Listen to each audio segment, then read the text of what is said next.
Eu sou cria da Maré, sou deputada estadual, jornalista por formação pela PUC-Rio e também fiz mestrado e doutorado na UFRJ em Comunicação e Cultura, onde eu discuti segurança pública numa perspectiva de direitos humanos.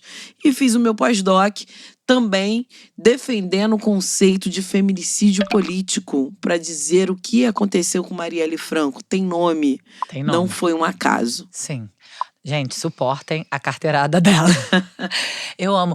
Ô, Renata, conta pra gente um pouquinho toda a sua trajetória pessoal, acadêmica, profissional, até chegar nesse ponto desse ícone política, né? Uma política que a gente admira, seu trabalho. Como é que foi que você chegou ali?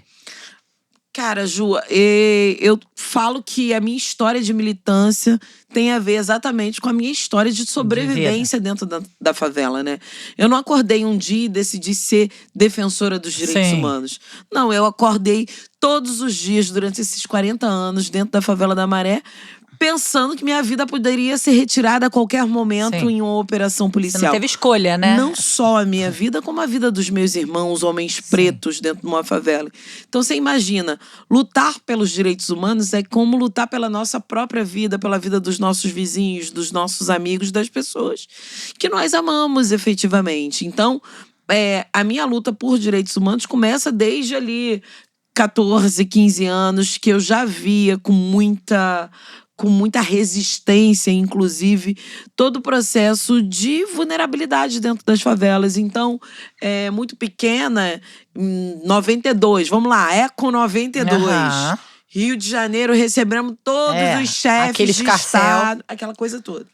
Maré, favela onde sou nascida, entra o exército. Então, eu ia pro colégio com meus irmãos e as nossas mochilas eram revistadas, né? Eles o Estado nunca entrava e quando entrava era de forma muito violenta desde sempre. Exatamente. Então, aquilo dali sempre me trouxe muita revolta, muita indignação, né? Não aceitar aquilo, meus irmãos sendo carregados, puxados pela mochila, mochila revistada. Eu vivi isso em 92. Né? Então, eu era uma criança em 92, você imagina? E ver como isso reverbera hoje na lógica da militarização da vida, que é isso que representa, né? Em plena democracia. Claro, democracia aí ameaçada pelo coiso, pelo genocida que está no poder. Mas a gente também vai ter que disputar que tipo de democracia é essa, que permite que dentro das favelas e periferias hajam pelo menos um militar a cada 55 moradores de favela. Foi isso que aconteceu na Maré em 2015, Copa e Olimpíada, quando a Maré foi ocupada. Existe essa proporção? Essa proporção. Nunca tivemos, né, a cada 55 moradores, um professor, um psicólogo, uma médico, escola. Mas já tivemos um militar a cada 55 moradores da Maré. Então, isso tudo sempre me trouxe muita revolta. E também, qual é o meu lugar nesse processo, né? O que eu faço para superar essa lógica de desigualdade? Então, viro ali uma militante de direitos humanos, né? Fugindo dessa lógica da política institucionalizada. Eu sempre pensei na política como possibilidade de transformação do mundo. E não como uma lógica institucionalizada. O que estamos fazendo aqui é política. Sempre possibilidade da gente discutir de que mundo a gente quer pra gente, pra nossa família, pros nossos filhos, pros nossos amigos, pras pessoas que a gente ama. É política, porque a política vai definir se você vai viver ou vai morrer. Vai decidir se você vai ter emprego ou não vai ter emprego. Vai decidir se você tem comida pra comer ou não comer. Entende? Então, política decide sobre a nossa vida. E é óbvio que quando a gente fala de política, a gente tá falando nesse arcabouço amplo. E quando eu falo de direitos humanos, eu também tô falando desse arcabouço amplo. Eu fui uma criança na Maré, Ju, que eu peguei hepatite bebendo água da bica da minha casa. Isso é falta de política de saneamento básico.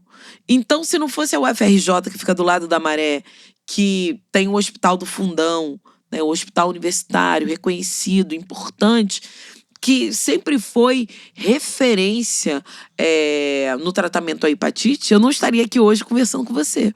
Então, é uma luta pela sobrevivência o tempo inteiro dentro desses espaços. E, Ju, não é qualquer coisa. 1/3 da população do Rio de Janeiro vive em favelas no Rio de Janeiro. Então, esse é um tema que traz para mim uma responsabilidade muito grande com toda a lógica de atuação que eu tenho dentro das favelas, mas não num ponto de vista individual. Mas eu sei que a minha vida foi talhada, foi construída a partir de toda a minha vivência na favela. Sim. Mas a luta é coletiva, é por muitos, né? São muitas Exatamente. Renatas. É Mas e aí, como é que exatamente. foi? Você foi aí desde sempre militando, fazendo parte de grupos? Como é que foi a sua história até entrar na faculdade? Exatamente.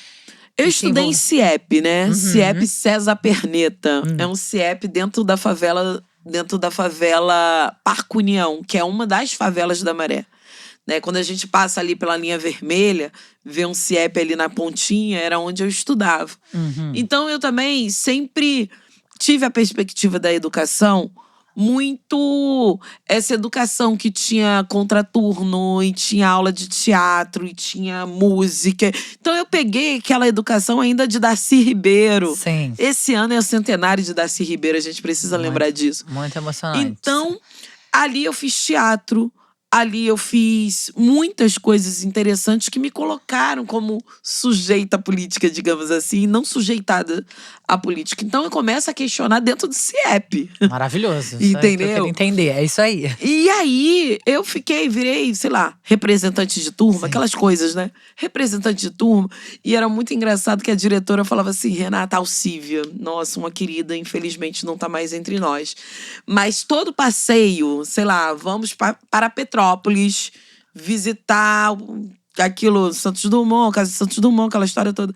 Ela falava assim: Renata, fica do meu lado, porque você é agitadora. Ah. Eu já era A líder. conhecida como a agitadora do rolê, entendeu? E eu ia, assim, mas sempre, gente, vamos procurar melhorar a escola, vamos Questionando, fazer, né? não sei o quê. Eu gostava desse negócio no colégio. Eu gostava dos mutirões pra limpeza da escola. Eu falava, não, vamos ter que limpar a escola, vamos fazer junto, não sei o quê. Mas também das festas do fim de semana da escola. Claro. Então era uma escola que foi muito presente na minha vida e de participação. Então eu levava meus pais, eles sempre também tinham essa lógica da escola de participar. Mas claro, Mas é impressionante como uma escola pública de qualidade transforma a vida de uma pessoa, né? transforma. E essa perspectiva de estudar é algo que é muito caro pra gente, porque você imagina, eu trabalhava já. Eu comecei Sim. a trabalhar com 8 anos de idade, 9 anos de idade, na lojinha do pai da minha amiga, que tinha uma lojinha na garagem dele, em troca de roupas. Então eu já economizava. Então, assim, minha mãe não precisava comprar roupa pra mim, porque eu ia lá, olhava a loja e ganhava roupa. Então, mas os meus irmãos, eles tinham que trabalhar de ajudante de pedreiro, virar massa. Então, a gente vai, claro, trabalhando muito cedo, aquela coisa da infância meio misturada, Sim. meio brincadeira, meio trabalho, ajudando em casa. Então é muito assim a nossa história. E claro, a perspectiva da educação, meu pai e minha mãe falavam, olha, a única coisa que eu posso te dar que é de graça, digamos assim, né? Que, óbvio que não é de graça, a gente paga nossos Sim. impostos.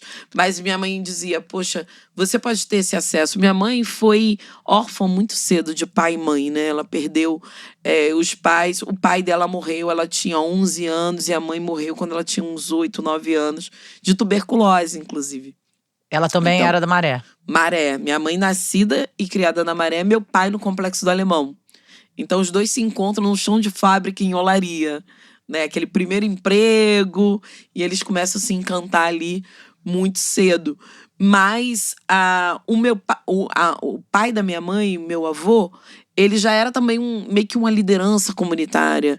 Ele ele trabalhou na construção da Avenida Brasil. Ele também era pedreiro, trabalhou na construção da Avenida. Inclusive foi atropelado, porque naquele negócio abre ou não abre a Avenida Brasil, os trabalhadores da Avenida Brasil eram atropelados. Meu avô foi Chocante. atropelado.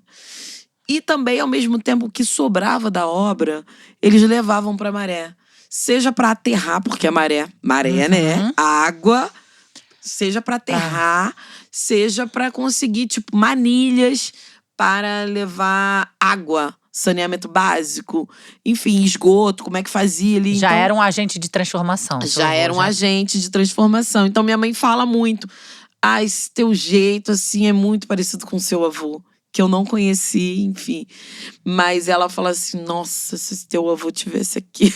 Ele Porque tá aí, lá em algum lugar morrendo de orgulho. e meu avô foi perseguido na ditadura militar. Minha mãe fala que lembra de homens vestidos, enfim, com a roupa do exército, a farda, né? com a farda, procurando meu avô dentro da favela. Tenta direito, garota.